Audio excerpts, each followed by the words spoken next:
Okay, the last section of chapter 3, rational functions, graphs, applications, and models.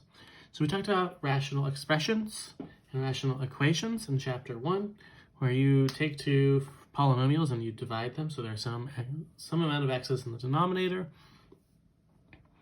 So f of x of the form p of x over q of x, where p of x and q of x are polynomials, and q of x is not 0, is a rational function, which technically as well means that q of x doesn't have to have an x in it. For our purposes, though, from graphing, q of x having some factors of x in it is important.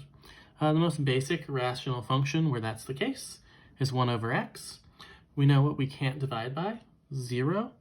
But we know that 1 divided by a negative is a negative number. 1 divided by a positive is a positive number. So all our numbers on the right side are positive here, and all our numbers on the left side are negative. Now we can't actually approach 0. Well, we approach 0, but we can't actually plug in 0, and it creates what's going to be called an asymptote, which we'll talk more about in the next page. Fun fact, the function decreases over its whole domain, but its domain doesn't include 0 because you can't divide by 0. The range of the function is determined by the end behavior. So we're talking about the end behavior. It's what's happening on the very far edges. And if you're going towards negative infinity or positive infinity, x is going to overpower 1. And 1 over a really big negative or really big positive is getting close to 0. And that creates what's called a horizontal asymptote. And again, we'll talk more about that on the next page. That means we have end behavior that's different than the polynomials, because in the polynomials, everything approaches to negative infinity or positive infinity on the outsides for end behavior. We have a different kind of behavior. It's going to flatten out on both sides or possibly approach a line, but it won't be nearly as obvious. It'll fit some kind of mold. In this case, the end behavior goes towards 0 on both sides. There's also a behavior at the asymptote here as x approaches 0 from the right. So what they're saying is as you come from the right side approaching 0, you're going up, and 0 from the left is what 0 minus means. It's going down. So that's a visual representation. Now, there are other basic functions. Here's an example as 1 over x squared instead. We know x squared is always positive, so instead of going down on both sides, or down on the left and up on it's on the bottom half on the left and the top half on the right, it's above both sides. And the domain is the same as it was because you still can't divide by 0. So let's talk about some of our terms here. We've got an asymptote. It's an imaginary line that a rational function appears to approach but never touches. There are a few kinds. The kind you'll be dealing with the most algebraically is a vertical asymptote. So vertical asymptote is caused by dividing by 0. It's as if the function is going either really high up or down to infinity or negative infinity. As you get close to an x value, then x equals that value is a vertical asymptote. In our cases here, for the 1 over x squared, x equals 0 is the vertical asymptote because that's the x value at which your function starts going either very far up or down. You can have as many vertical asymptotes as you want. It's really caused by a number divided by 0. When you take a number divided by 0, as it gets really close to 0, it's infinite. And that's the only way that can cause a vertical asymptote.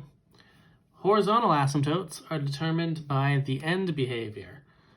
Of course, we talked about in the polynomial section that the end behavior is determined by the largest power of x that you see.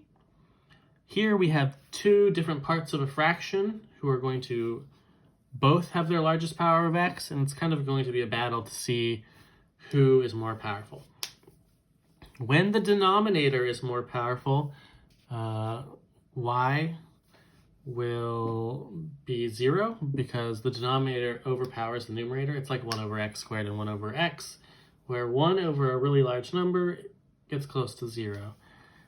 But there's different situations depending on if they have the same degree or if the numerator has a larger degree by 1. The slant asymptote occurs when the numerator has a larger degree by exactly 1, in which case you have to use synthetic division, We will talk a little bit more about that in a second. If you have a horizontal asymptote, you cannot have a slant asymptote. If you have a slant asymptote, you cannot have a horizontal asymptote. They cannot occur at the same time because it's always determined by end behavior. Lastly, the hole is caused by, so this was end behavior. A hole is caused by 0 divided by 0. While we know a vertical asymptote, we know what a number divided by 0 is, we really don't know what 0 divided by 0 is. So what we do is we put an open circle, a hole in there, and create essentially a domain restriction. How this will happen in your equations is if the numerator and denominator share a factor, that's when you fully factor both of them, and that you cancel out, the hole exists where that x value you canceled was. Because you can only cancel something if it's like 1 over 1 or 2 over 2. You can't really cancel 0 over 0 without creating some kind of contingency. So when you fully factor everything, it may look like it's a vertical asymptote because you have a factor in the denominator, but if it cancels out, it's actually a hole. And when you're trying to find the location of your hole, the x value is where the factor you canceled out is 0. The y value is you plug that x value in to whatever's left in the equation when you're done reducing to get the y value that goes with it. Holes may exist or may not. It depends. They're independent of the others. The only ones that really depend on each other are horizontal and vertical asymptotes. I mean horizontal and slant asymptotes, not vertical. Vertical is separate.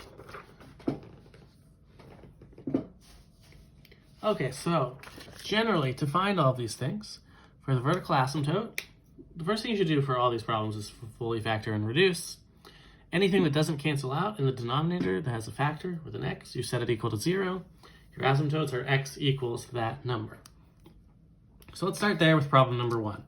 It's already, there's nothing to factor, nothing cancels. By the way, for the holes, if any factors cancel, that's when you have to deal with holes. So since no factors cancel, no cancels, that means no holes. So that one's done. But anything that's left in the denominator, you set equal to 0. So for the vertical asymptote, x plus 2 equals 0, which means subtracting the 2 over, x equals negative 2. Vertical asymptotes are always x equals lines. Now, for the horizontal or slant asymptote, again, you only have one or the other. There's some situations where you have none, but we won't deal with that in this class. You check the degree of the numerator and the denominator. If the denominator has a larger degree, which means the biggest power of x in the denominator is bigger than the largest power of x in the numerator, your horizontal asymptote is automatically y equals 0. If the denominator is equal to the numerator, you divide the leading coefficients. So we'll talk about that in just a second. And if the denominator is less than the numerator by exactly 1, you have a slant asymptote, which is y equals mx plus b, which will require us to use synthetic division. And if the denominator is less than the numerator by 2 or more, that's when you have neither kind. So let's look at this. Which one has the larger power of x? It looks like the numerator is equal to the denominator. They both have a x to the first power, which means we have a horizontal asymptote. Now, if the numerator had a smaller power, that would be 0 because they're even. Let's talk about what is more powerful in this equation. The x will overpower the 7 at the end behavior here, and the x will overpower the 2 at the end behavior here. So really, at the end, it's really like it's going to be x over x.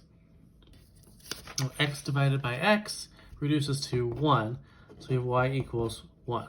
That's what they mean by the ratio of the leading coefficients when they're even. All the x's, or x squareds, or any x to the powers, will cancel, and the only thing that will be left is whatever coefficients are in front of those terms, and the ratio of those will happen. So we have a horizontal asymptote at y equals 1, a vertical asymptote at x equals negative 2. We have no holes because we didn't have to factor anything and nothing canceled. And because we have a horizontal asymptote, there is no slant asymptote. And we will continue this in the next video.